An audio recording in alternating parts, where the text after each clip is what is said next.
CAS Regional Briefing Podcast. So for this episode 6, we will talk about China's roles in the Cambodia-Thailand conflict.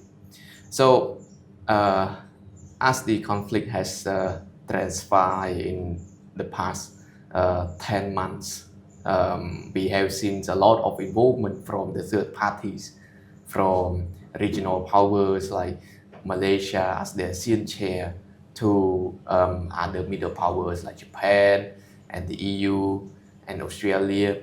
And last but not least, we have seen active roles of the US and China in this issue. But today we're gonna stress on the roles of China, how China involved in the backdoor diplomacy, and lately the track to diplomacy. And for today's episode, the best speaker that could shed the light on this China diplomacy in the Cambodia-Thailand conflict from a point of view is Ambassador Sothirak. He involved in the track 2 meeting hosted by China Foreign Affairs University for 2 times. The first one in February and the second one just recently in April. He went there, he attended the meeting with other Cambodian participants and also the Thai participants from various stakeholders. So today we're gonna tackle on 3 main aspects. The first one is the context of the Chinese involvement in the Cambodian-Thailand conflict, and the second one we will discuss the importance of the track 2 meeting hosted by China Foreign Affairs University, and what does it mean, and what would be implications for the way forward of the Cambodia-Thailand conflict.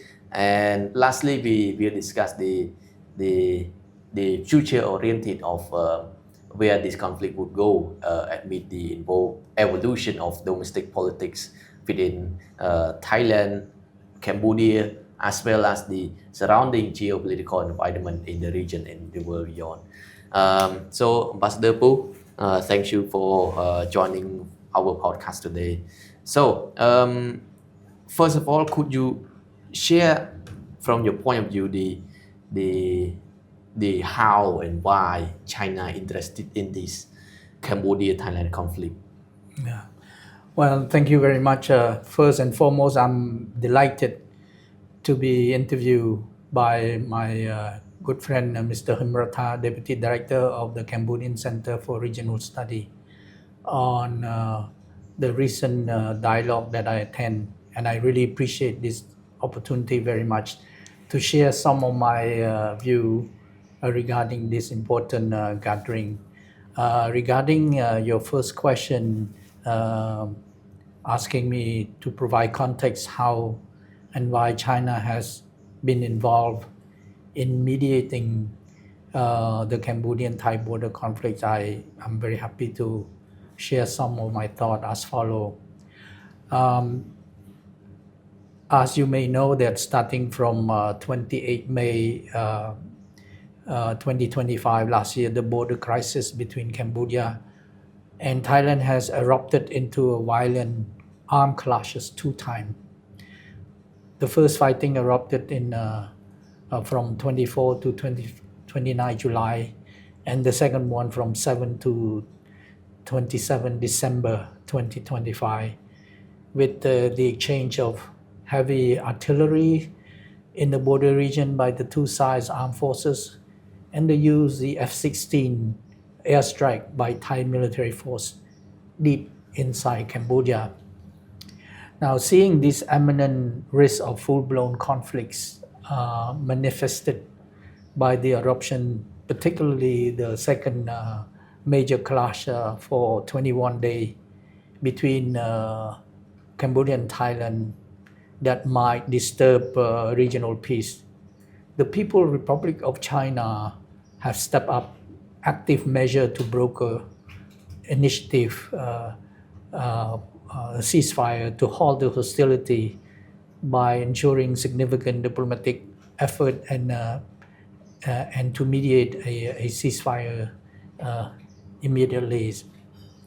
So the culminations of the ceasefire agreement, which was brokered by China, to me is a resounding testimony of the diplomatic skill exhibited by Foreign Minister Wang Yi, who has the skill and the fitness, the diplomatic fitness to accommodate multiple bilateral talk among the foreign affairs and military officials from both Cambodia and Thailand as they engage in a face-to-face, in-depth exchange, all of which happen in the context of a positive and open atmosphere in China.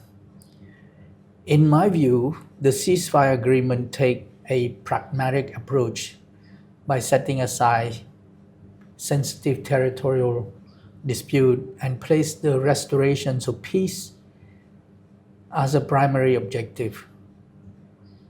The ceasefire is designed to firm up the need to avoid military conflicts, restart the talk between the two sides, rebuilding mutual understanding and political trust, as well as safeguarding regional peace.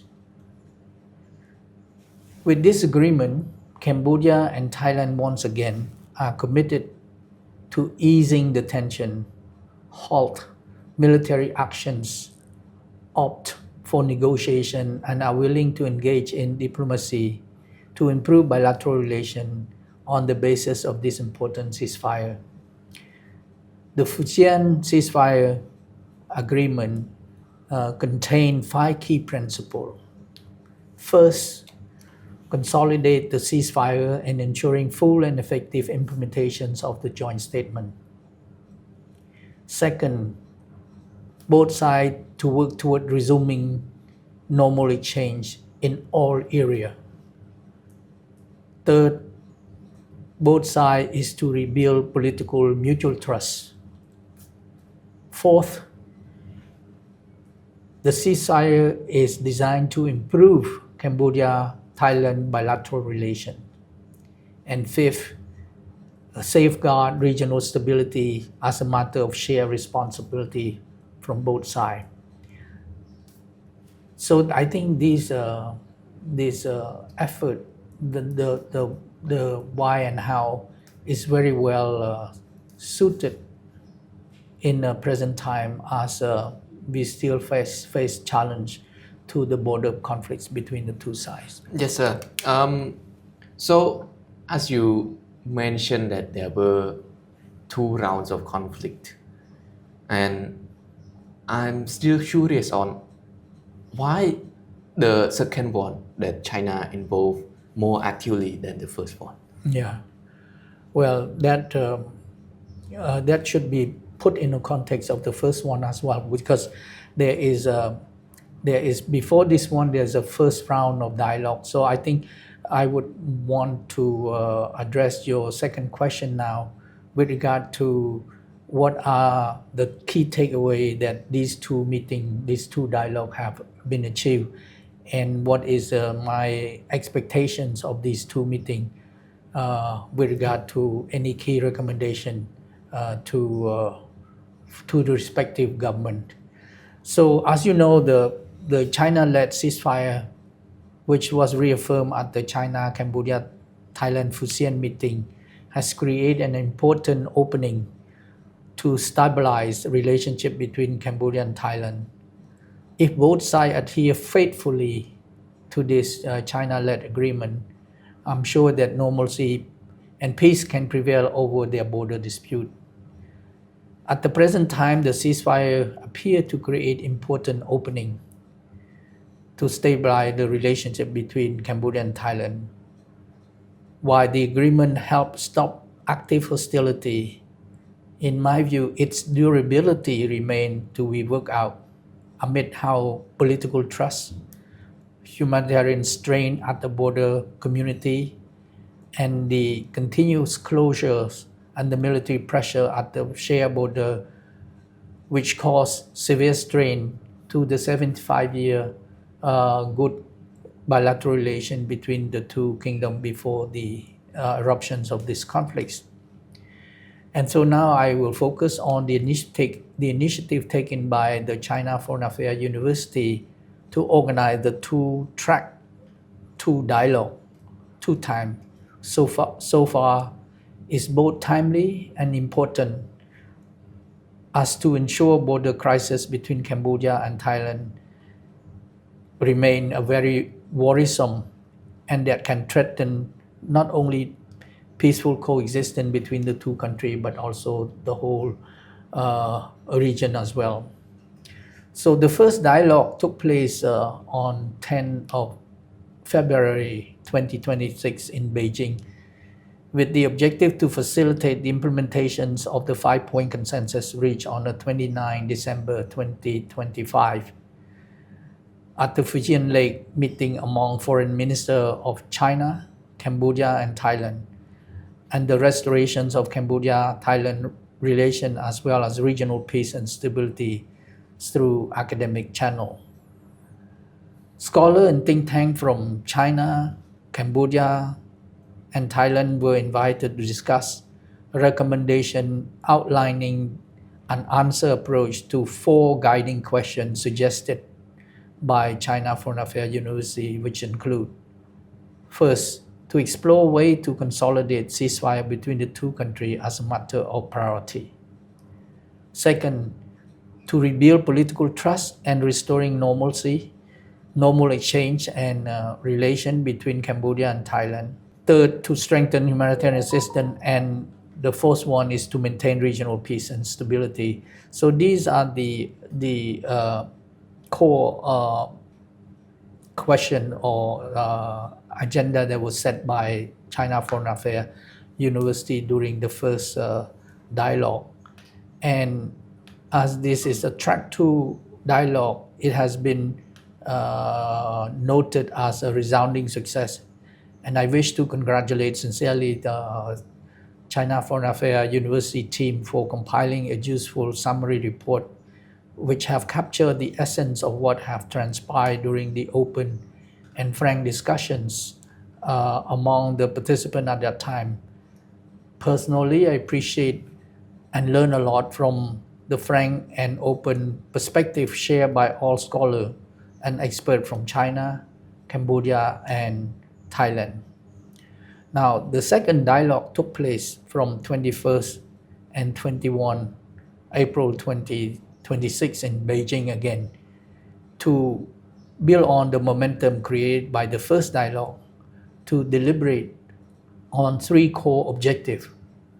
First, guiding public expectation and create an atmosphere conducive to ease tension at the border. Second, reopening border progressively and to resume people-to-people exchange. And third, safeguarding the right and interests of the displaced people.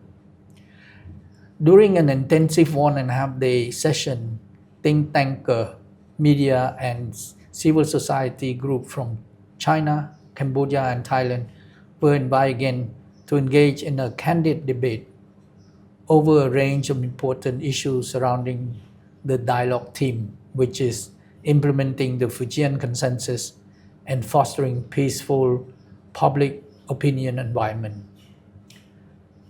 CFAU was instrumental in setting stage for the interesting dialogue to be debated, and the agenda was set surrounding three issues. The first is to guiding public expectation and creating atmosphere for easing the tension. The second agenda is to discuss the normalization of cross-border economic activity and people-to-people exchange at the border area. And the third one deal with safeguarding the right and interests of displaced population. Now, key takeaway in my view from the second dialogue rests upon the diligent work by China Foreign Affairs University in preparing the outcome report, which will be submitted, in my view, to the appropriate channel for consideration. But in a nutshell, the second dialogue consolidating the ceasefire agreement through the restoration of relation between Cambodia and Thailand by focusing on issues relevant to the guiding public expectation and creating atmosphere conducive to easing tension, resuming cross-border economic activity and people-to-people exchange in the border area, and safeguarding the right and interests of the displaced person. I have been observing that the dialogue promote common understanding of the media role in the peace process. It recommends a number of measures to help reduce trust deficit, misinformation, hate speech, and alleviate public discontentment, and the establishment of mechanism to better understanding between the two media community inside Cambodia and Thailand. The dialogue also explored the barrier hindering cross-border economic activity and people-to-people exchange, recognizing that favorable conditions for resuming such exchange are both symbolic of political goodwill and instrumental for the confidence building measure. And lastly, I believe that this track 2 dialogue for the second time examine new idea how to essentially provide humanitarian assistance can be effectively delivered at the border area. There were a lot of recommendations how best to provide for protections of civilians, care for the displaced, and the preservation of critical infrastructure, and dedicate a useful channel to negotiate humanitarian issues, as well as engaging ASEAN and international humanitarian partners in the region so as to better provide humanitarian assistance. Now, what next for Cambodia-Thailand border conflict? With the evolving of the two countries' domestic politics and the geopolitical environment, as regard to your third question, if it's appropriate, I wanted to let you know now. Yep. But before going to what's next, I think you are very seasoned, very experienced think tankers since you work in this area for a very long time now. So can you guide us on why China do this structural diplomacy and why not ASEAN countries or the American? Because in ASEAN we have ASEAN ISIS and plenty of ASEAN think tanks, but why China? Yeah, well, it's a good question. It have to do with first and foremost China keen interest. Cambodia and Thailand are good friends to China. At the moment, Cambodia and Thailand are now facing eminent discomfort between them due to the border dispute. And as a good friend to both countries, and China can remain silent. So I think the Fujian consensus, which produced a ceasefire agreement at the end of the year, is basically born out from a preoccupation by China, which Beijing worry that if both sides cannot reconcile their differences and use military force to settle the dispute, the whole region will lapse into insecurity. And that's why China really is depend on China see this eminent threat to regional peace and stability. I think it's important also to put in context that previous to Chinese initiative, the American also play a proactive role in trying to appease the border dispute through mediations, through frameworks, so as to they also have the Kuala Lumpur Peace Accord, that was signed by both Prime Minister, witnessed by President Donald Trump, and chair of ASEAN then, which is Malaysia, last year. So I think not only China that see Cambodia and Thailand may, without mediations, may lapse into a very intractable conflict.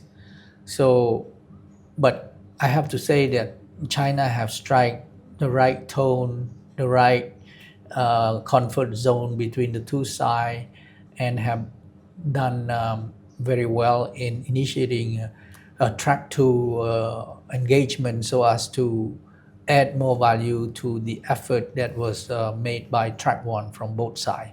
So I think ultimately China model at the moment seems to take a lead Yes, sir. in terms of finding a possible solution to the Yes, problem. Yes. So this model of track two meeting between China, Cambodia, Thailand, I think it's remain to be seen of the outcomes. But you involved with this kind of track two diplomacy before with the Global Center for Mekong Studies of the Lanchang Mekong Cooperation, with the network of ASEAN China think tank. So how was their performance of those track two diplomacy back then? Yeah. Well, one thing that we have to notice that the China-ASEAN cooperation or interactions is the most active and the most comprehensive. And China has been granted the comprehensive strategic partnership with ASEAN, the first generation, So what this says is that for ASEAN, China, probably one of the most active partnership. So the initiative that you talk about, the Lam Chang Mekong Cooperation or Network ASEAN China think tank, are part and parcel of a China grand strategy in engaging ASEAN. And there is no doubt in my mind to say that China is very committed to engaging ASEAN, because what ASEAN interests also is China interest, regionally speaking. And so there's a convergence between interests between the two sides, but also what has been play out in this relationship is that China is in this part of the region seeing ASEAN as a partner, a strategic partner that can also work together with China to address some of the regional issues and the global issues beyond just bilateral issues between China and individual ASEAN state. So that context also have to bring out in perspective. I think going forward, both sides will have to maintain and if not advance or fast-tracking their commitment to make sure that their relationship can produce a more tangible result, not only from the perspective of both state-to-state interests, but from the perspective of people, ASEAN as a whole, and the Chinese people. So, from your experience, do you have a high hope that this track two model could inject some, positive resolution toward the Cambodia-Thailand conflict, sir? Yeah, well, Lam Chang Mekong and ASEAN China network may play a role, but what I see this time, in addition to these two, China have created this track to China Foreign Affairs University has been entrusted by the Chinese government, the Chinese Ministry of Foreign Affairs, to play the role of coordinator, to engage, to gather expert civil society and media from both sides to engage in a frank and open discussions on issues that may be proven very difficult for track one to discuss.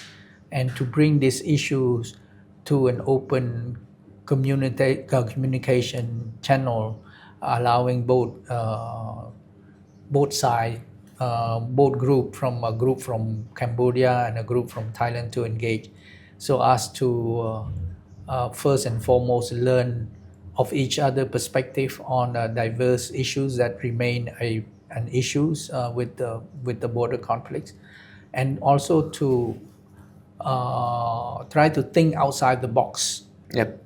Kind of things.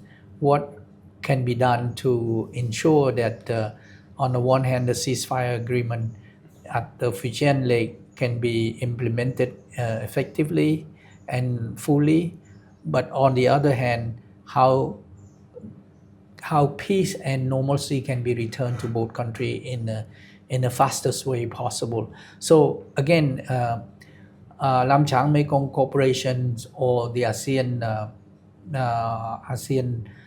China network that has been promoted. It's remained in a working progress, but this is a new one. This, in my view, is a new one, and I hope it could be institutionalized later on. Yes, sir. And you mentioned a lot of bucket lists during your two-time participation in the track 2 meetings. So can you list 3 breakthroughs that both Cambodia and Thailand and the Chinese scholar have the consensus on? Well, I think concretely speaking, the 3 things that you wanted to know, in my view, will be a part of the whole process of this track 2, of which I think is still the work in progress. It's not at the end. In other words, I expect there will be more. There will be dialogue number 3, dialogue number 4.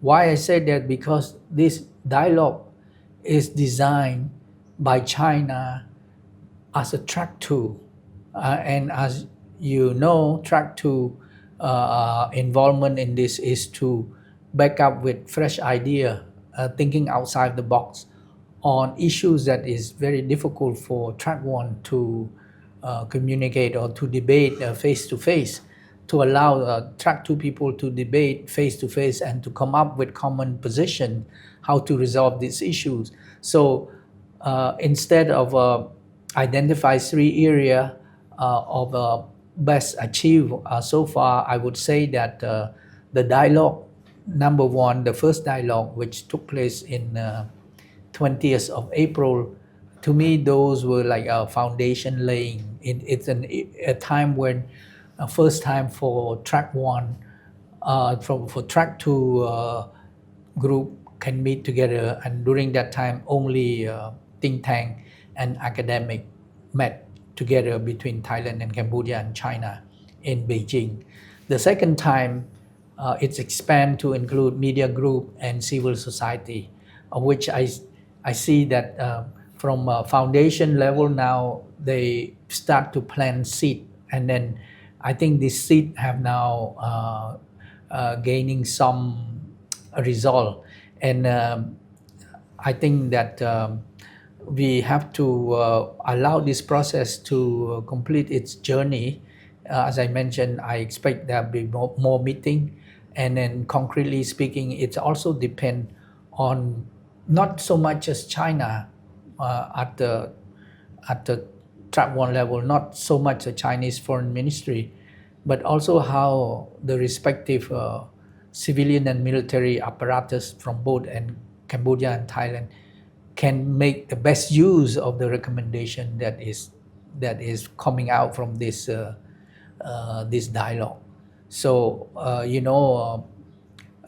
there was a shifting from talking about peace and something about from peace building or peace broker peace and normalcy to engaging with public perceptions. Now the second track is dealing with people perceptions, dealing with restoring economic activity between the two sides, and the way through which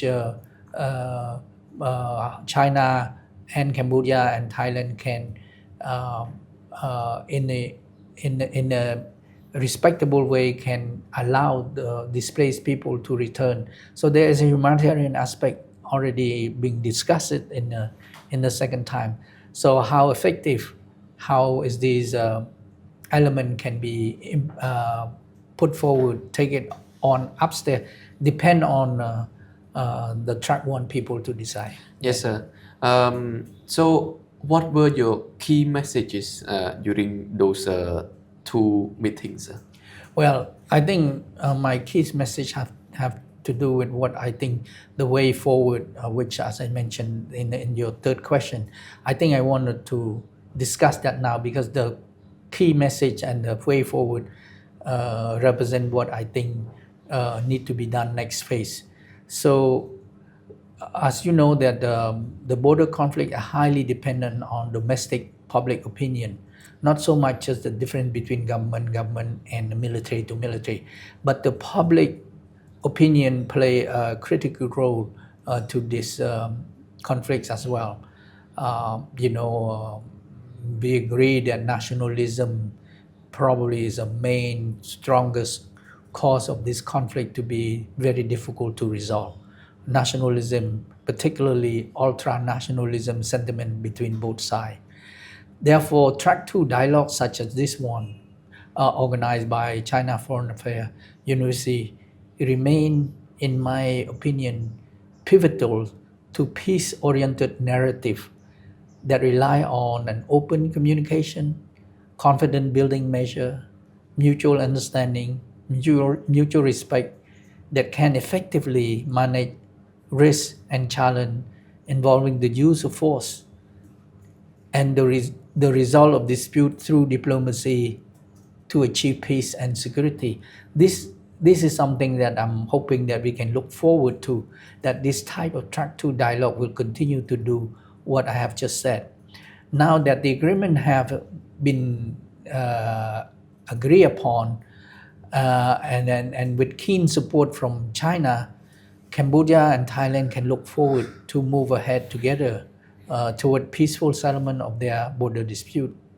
In my view, that both sides must ensure that the implementations of this important ceasefire remain on track and not to be derailed haphazardly, let alone allow the conflict to reignite it. And there's a lot of talk about the third war. But if this third war happen, tens of thousands of displaced people from both sides of the border will be deprived from the opportunity to enjoy peace and return safely to their home. So I don't think that we can, the track 2 would not want to see any major differences that can create a third round of clashes between the two sides. And so ultimately, what is this boil down to? In my view, it boils down to we must make sure the successful implementation of the spirit of the Fujian trilateral meeting, which require continuous commitment and consultations, and the restorations of diplomatic relation through open dialogue and the re-establish of trust and confidence between the two countries, and the strictly and effectively monitor and assist by China and the ASEAN observer team. In my view, the Cambodian and Thai scholar appreciate the role played by, the effort played by China Foreign Affairs University in organizing the track 2 dialogue. Both sides stressed that during this critical period, dialogue among scholars between the two sides and civil society and media hold unique value to ensure that the Fujian consensus remain on track. Yeah. So as a way forward, I fervently hope that this track 2 process can be institutionalized, as I mentioned, to promote academic exchange and perceptions, building trust and sustained dialogue between Thailand and Cambodia, and the essence of which is to overcome obstacle, creating favorable conditions, and provide support for formal track one negotiation to be successful. Yes, sir. So these are my last word about the way forward. Yes, sir. And I try to pick your brain on the recent development. We have seen the track two engagement between China, Cambodia, and Thailand, and just the next day, Wang Yi he came to Phnom Penh to do the 2+2 meeting, and later on he went to Thailand. It seems like to be a shuttle diplomacy by China. So, what's your key takeaway from this matter? Yeah, precisely. Very important that you mentioned this latest development. I see this as a work in progress and also complement one another. While in Beijing, there's track two dialogue going on, at academic level.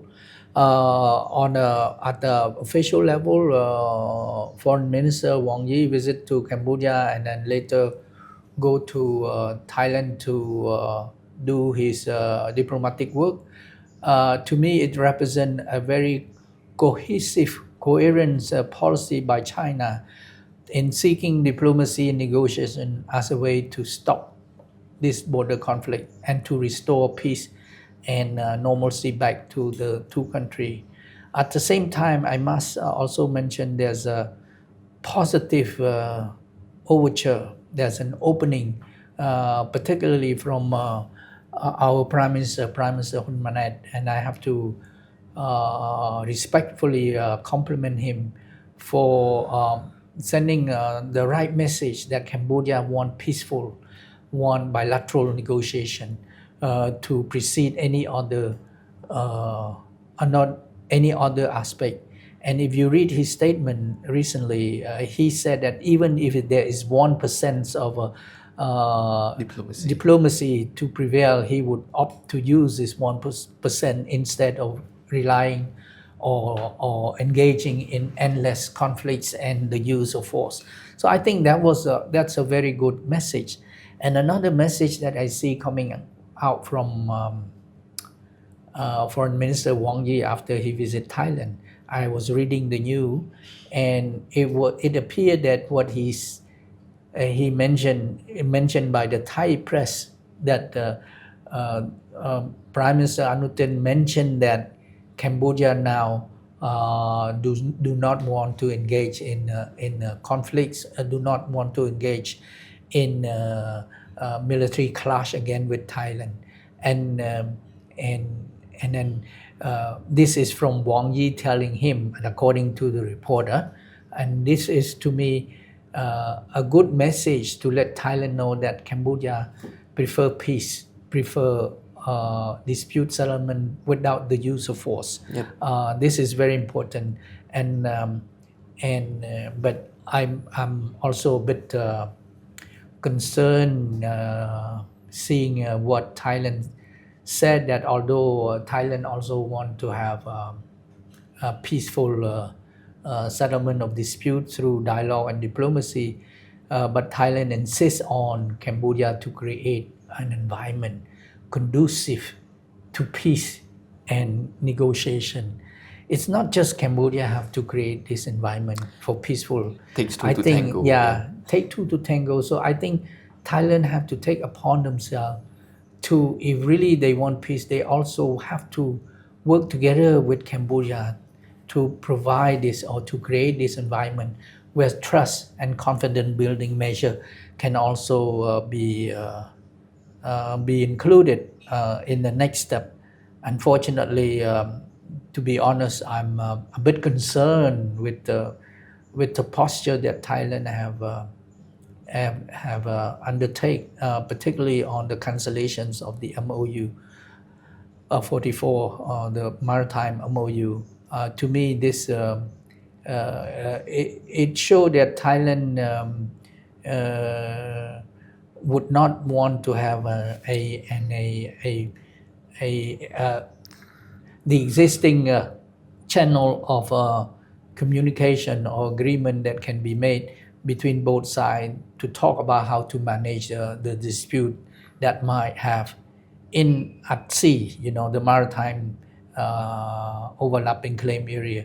And also it eliminate the possibility to have a bilateral talk that can lead to a joint development of the natural resources at sea. So I think Thailand should also take into consideration that when Thailand requests Cambodia to create environment conducive to the negotiation and diplomatic re-engagement, Thailand also have to do the same.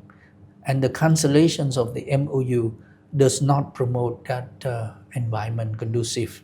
So I'm hoping that Thailand can readjust or can work together with Cambodia to honestly and faithfully together with Cambodia to promote environment for negotiation to take place, particularly the restarting of the joint border committee, in the foreseeable future. Yes, thank you, sir. So I think talking about the termination of MOU and the evolution of the Thai position in this conflict would take another podcast to discuss.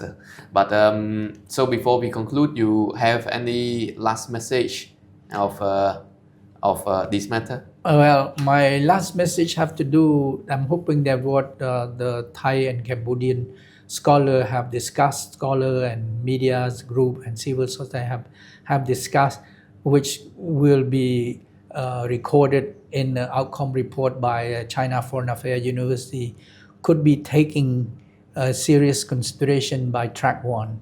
And I have no doubt that the outcome report will be submitted to the appropriate channel.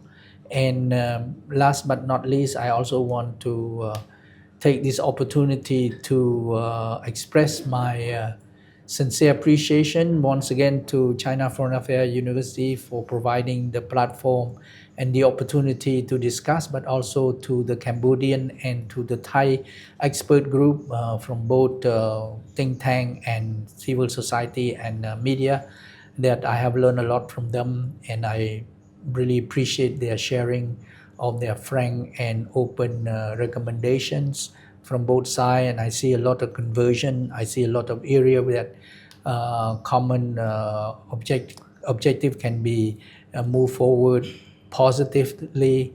And so I'm hoping that this momentum will continue to remain forward, and I count on China to continue this process, because it is very healthy to have track 2 to provide recommendation to track 1 on serious issues such as this one.